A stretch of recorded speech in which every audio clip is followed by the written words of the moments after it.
Hi, I'm Tamisha Griffith and I'm another Bajan.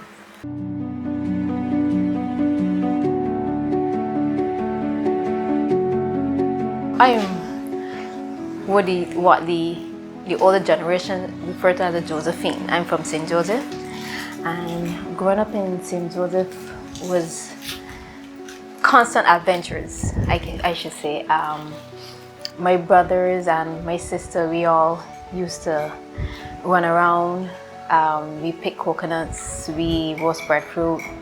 We pretty much live off the land when it comes to our diet, and shoes was never the thing for us. We used to run around barefoot. We used to run around bareback.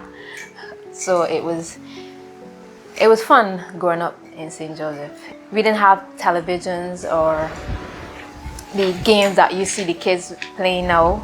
We didn't have cell phones, or we didn't even have house phones at the time. It was just us entertaining ourselves and, as we would say, making our own play. Dad used to make our kites, and he would always make his kite last. He would make kites for everybody else and make his kite last because his kite used to always be the biggest. And because I was the youngest and smallest, I would fly his kite with him. So he would tie his kite around my waist and he would hold on to the cord and we would just fly. But I remember my brother was having trouble with his kite and his cord popped, and his cord got loose because he tied it out. And I remember him running through the bushes for his kite, and my dad saw him struggling. Forgetting that I was this puny little thing, he let go of the cord to help my brother to go get his. So, but then the kite, because it was so big, it was dragging me through the grass. So then he had to abort his mission to help my brother to come to pretty much save me, because I was heading straight into a patch of cuscus grass, is what we call it. And behind the cuscus grass was some cows grazing. So had it pulled me through there, I would have been in trouble. So yeah, scary, but looking back at it, it was funny, very funny.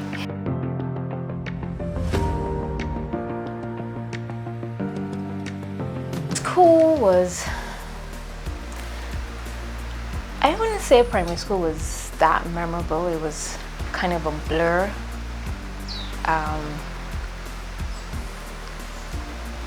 Because I got diagnosed with epilepsy at a young age in primary school, so that was pretty traumatic. And like I said, it was a blur, having a lot of seizures, through the years, memory loss, and but when I transitioned into secondary school, I got introduced to like different sports. So I guess that's my love for sport came about.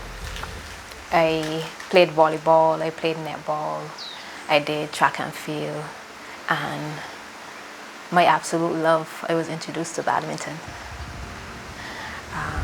But I also used to play dominoes because I was a bit of a tomboy. So we had 2 girls on the dominoes team, and me and a friend of mine named Allison Rooster, and we used to dominate. It was so much fun. Allison too also used to play badminton with us.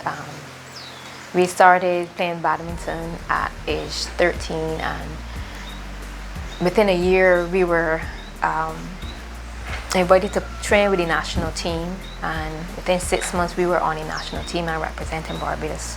So our first tournament was actually here in Barbados, competing in the what we call the Caribaco, and that is the Caribbean and regional badminton competition. After school, we had to go to the gymnasium to train with the junior team. And one thing I can say about the coaches, you cannot go on the badminton court if you had homework. You had to sit down, do your homework, and you had to have everything right too, because not doing your homework wasn't enough. So you had to make sure that you understood what you were doing, that you got your homework right, and you didn't go on the badminton court and you do your training. So the program at the time was very well balanced. The coaches were very interested in you outside of badminton, your progression and how you were developing, and even your home life, whether it was good or bad, and because they wanted a well-rounded athlete. So they weren't only just there to teach badminton, they were there to pretty much teach the athlete, making sure that you have what you need, and there was no distractions and such like. So badminton was a very integral part of my life, pretty much, because that was the only thing really I had going on, like outside of school. So that was kind of my escape from the mundane things that I had going on as a teenager. And then coming into my adult life, badminton was very important. It was my outlet. When I found sport, that was kind of my saving grace in a lot of aspects. I stopped badminton for like 11 years, and I was just going through life. I had my daughter, beautiful daughter, Brianna Williams, and then I met my husband, and he pretty much encouraged me to go back to badminton. If I loved it so much, why don't I, start back playing? And the initial part of it was frustrating, because I knew what I was capable of, but because of not playing for so many years, everything kind of went, because badminton is a very unforgiving sport, believe you me. So I started back playing. I would play at club level just for recreation, and I like 2 years after I started, because I started in 2010, and like a year, almost 2 years, I decided that I wanted to compete. So went through the training process, grueling, had some ups and downs, losing patience with the coaches, with my teammates, and but then I found my groove. It was, the achievements came like in steps. So I became the top female badminton player in 2014, 2015. The last 2 years, having been stuck at home for COVID, I would train at home. We do, my coach and I, Ali Ford. He hates when people refer to him as that. So Ali Ford, we would do online training programs. I would be here in the patio or in the back patio, would be outside, and we would just be training, because training never stops. So, but for 2 years we've been training, and then when we actually got back onto the court, we intensified the training session, because our eyes were on Commonwealth and CAC. So we were training and training. So finally we made it to Commonwealth, and I was the only person to make it in the round of 16. That was my crowning moment for badminton. Having thinking about all that I went through, and having it culminated by that achievement, and I really felt proud of myself. And my teammates too, because they pushed me, and we had such a great dynamic in the program, because we used to do like off-court bonding. Before we get on court, we would have these little exercises, mental exercises, word puzzle, word search, and we would talk about our feelings when we got on court, when we go through competition and our ups and downs, and working through all of that, and then going onto the court, playing, pushing each other, and then off court we will go for ice cream to sit down and talk and just bond as a team. So that dynamic really helped us to keep us focused on what we really wanted. It just not just the on court activities, but off court. And I could tell you the badminton team going into Commonwealth, I mean, we did so good. We had such a strong bond and commitment to just representing our country as best as we could. And knowing full well we were coming up against world champions and Olympic champions, that did not sway us. We knew what we had to do. We knew it was going to be hard, and we went out there, good or bad, and we just, when we left the court, when we left England, we felt good about ourselves and our performances. So, but that was the crowning moment for me in badminton. It was, but then before, because I was going on to play, so my game in the round is 16. Well, actually, one of our doubles matches in the team competition, when I was playing, I injured myself. I tore my meniscus, and that was rough. But even though I was in pain, I was still able to finish the game, and I was still able to play like six to seven more games after that. But when it came for me, because this was in the individuals, that I made it to round of 16, and when come time to play, because that if I had won that game, that would have taken me to the quarterfinals. But warming up for that game, I realized I can't bend my knee. My knee is paining me. It's like it was telling me like, okay, you had enough. You know, you've done your part. You should be proud of yourself, but you've had enough. And before, because I'm stubborn, before I would not have listened to that pain, I would have gone through and tell myself, you can do this. You just push through the pain. But for some reason, my mind just told me, don't. Just listen to your body. And that moment I broke down. It was so hard. It was like bittersweet because I know how far I got, but then it was like my time to stop. So, but it was rough. So after that, we went to the clinic. The clinic ordered MRI, and I realized like I had 2 meniscus tears. So it was like, oh my gosh, what does this mean? So came back home, went to the surgeon. Surgeon's like, yeah, surgery, can't avoid it. You have to have surgery. So did the surgery. I was out from work for 3 months, and rehab is not easy.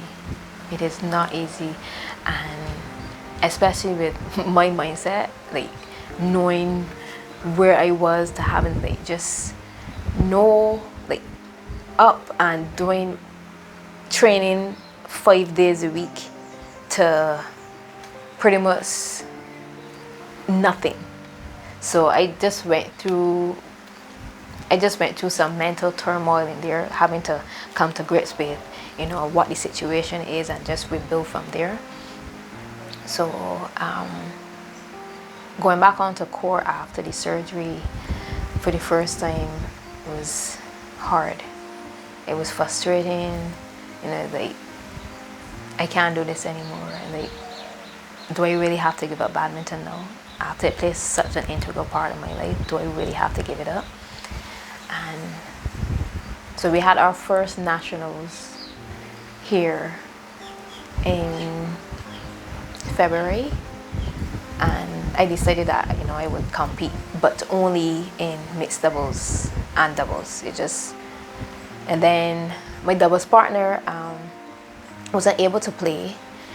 Then it was just only mixed doubles. So they just play the tournament to see how you feel, how your knee is reacting, you know. And it was good, but being able to move the way I used to move was difficult. I wasn't able to do that at all. But it was fun. I had fun playing, and came home and I sat down with my husband and we talked about it, and it's like,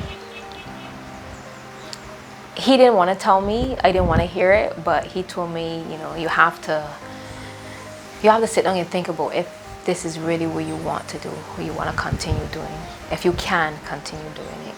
So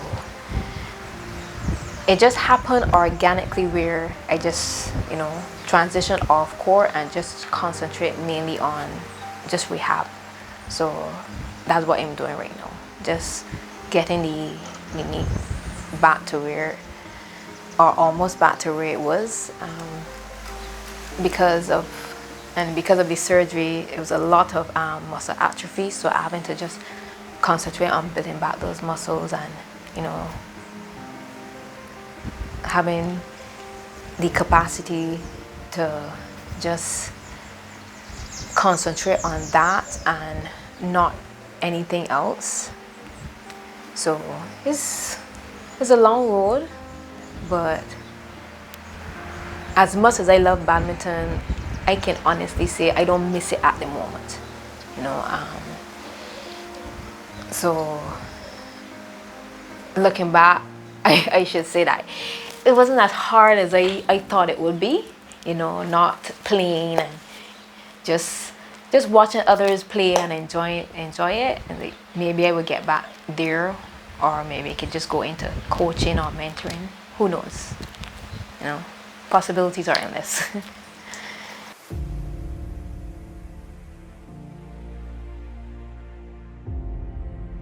How I met my husband.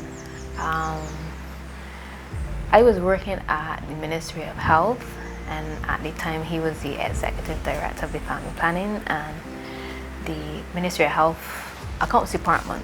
We were both on the same compound, and at the time my dad was in the hospital. So every day at lunchtime I would walk across and take my lunch with him, and I would feed him, and we would just sit and talk. So most times when I come out to go visit my dad, George would either be coming back from lunch or going to lunch, or just probably come out to his office to take a phone call outside. So we would see each other, and this one day he stopped me. He's like, I see you every day going across the yard. Where do you go for lunch? And I let him know that I usually go visit my dad in the hospital and I take lunch there. And he said, well, maybe I would join you one time. And I guess on his birthday, he saw me walking across, and he said, well, I will walk across with you. I didn't know it was his birthday at the time. And he came across and met my dad, and I was supposed to be having a conversation with my dad. I told him having a conversation, like they knew each other for years, and I'm there like the third wheel, like who am I? Like they knew each other for years, so they have a conversation, and at the end of the conversation, I don't know what my dad saw, what he felt, but we've not had a conversation, George and I.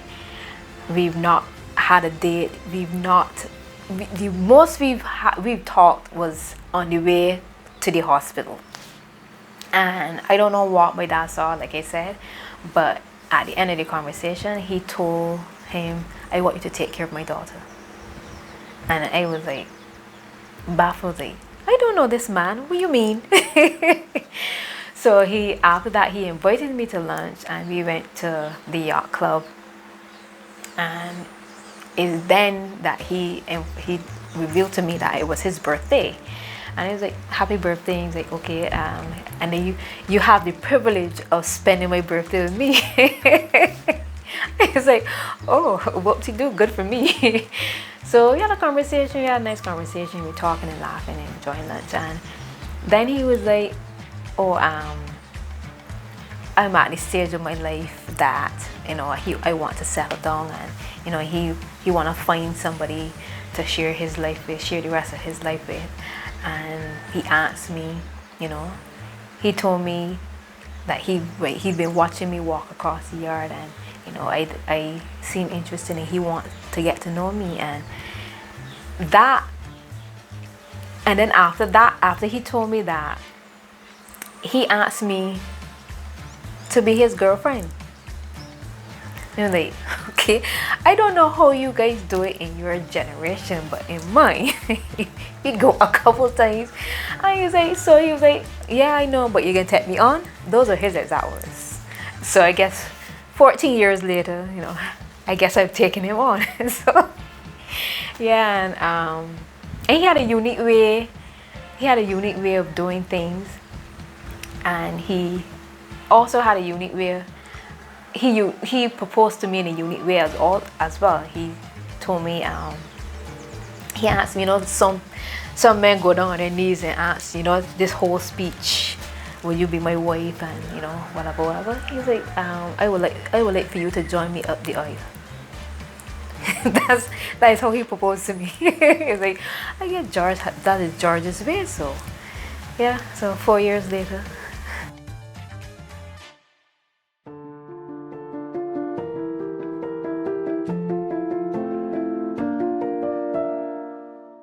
Motherhood. Motherhood is not easy. It was when I was pregnant, it was very scary because, like I mentioned before, I'm epileptic. So having to go through that and having to deal with that and being pregnant was very scary. I remember going to the doctors and getting all these tests done to make sure that I have pretty much like normal brain waves, and my lifestyle is not conducive for seizures, and because it was very risky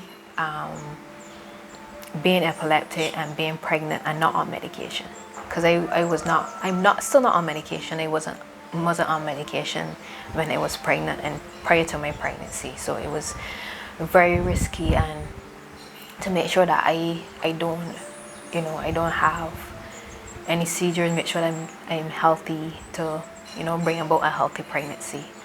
And I had one episode where I had a seizure. I was about 7 months pregnant. I had a seizure. It was very scary because I was crossing the street. Yeah, her father and I, we were now coming from the movies, and I had what is called we call it an aura, where you have this feeling or you get this sense that just before it happens, so that you can identify when it's happening, and you can position yourself. You can put yourself in a safe space where because once you go into it, there's no stopping it. Your body has to come out of it. So where you put yourself in a safe space where you can thrash around safely, you wouldn't injure yourself.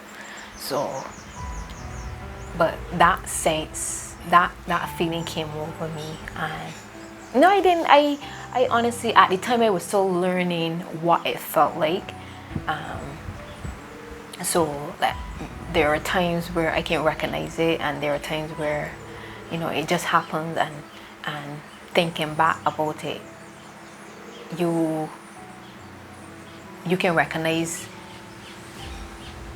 that, well, this is the feeling I had just before, but sometimes you don't even get a chance to have that feeling. So yeah, so that happened, and it was pretty scary, and having to go back to the doctor now, and the doctor is trying to encourage you to go on medication, and medication was a big risk to the pregnancy at the time. And no, I wasn't.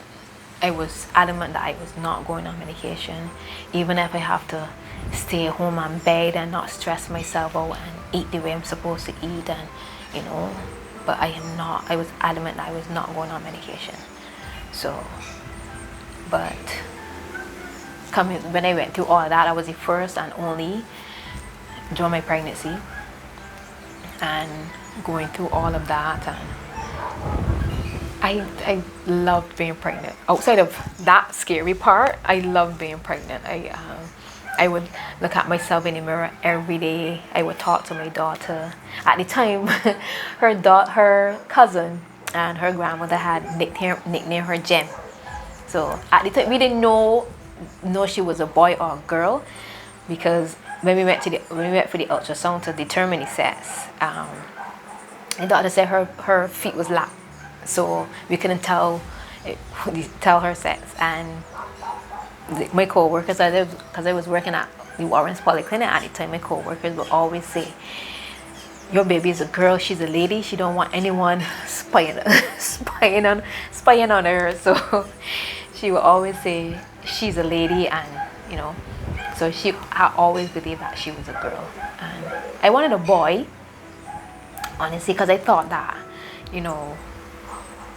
boys were easier. Based on my childhood, I thought boys were easier, and so I wanted a boy. But I guess the Lord knew what he was doing and he gave me a girl. So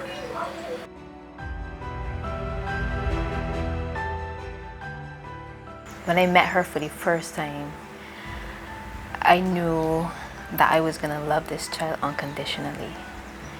I knew that I had my work cut out for me, because being a parent is not easy and not a walk in the park, but I was determined that I was going to be the best mom that I can be, and that I'm going to love this child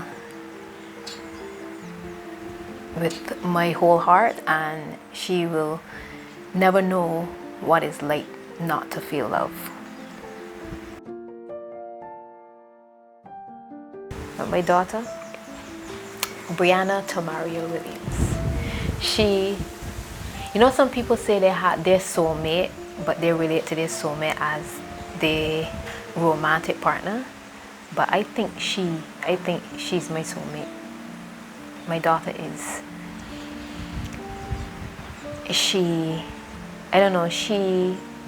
gives me reason. She is, I have this love for her that I sometimes can't describe. And anybody know me would tell you that my daughter is my everything. I just love her. I just love her to death. We have this, we watch, the animation was called, the Disney animation, Tangled.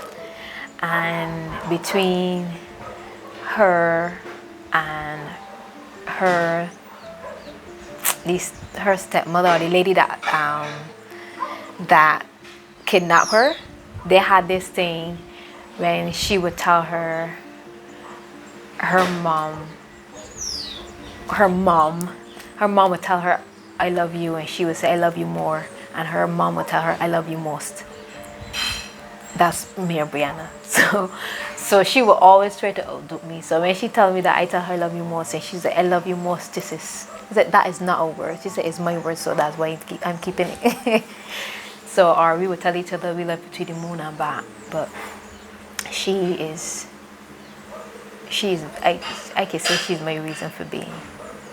Because I never really have a good relationship with my mom, and I would always tell myself, if I ever become a mom, that was never going to be, my child would never be able to tell somebody, oh, I never had a relationship with my mom, or I never had a good relationship with my mom. I always tell myself that I would make sure that my child would never lack love. My child will be able to come to me and confide in me and talk to me, and will be able to, I want to be the first person that my child calls if something significant, good or bad, happened to them, and be there for them, and I feel like I've done that. And I always say that my goal in life is to be a good mom and make my child happy. And I think that for everybody, some may not care to admit it, but I think for everybody, happiness is an achievement. For everybody. And if I can bring that to my daughter, then even if I don't get that for myself, if I can bring that to her, I think I've done my part. Yeah, so I think my reason is to be a good mom to her.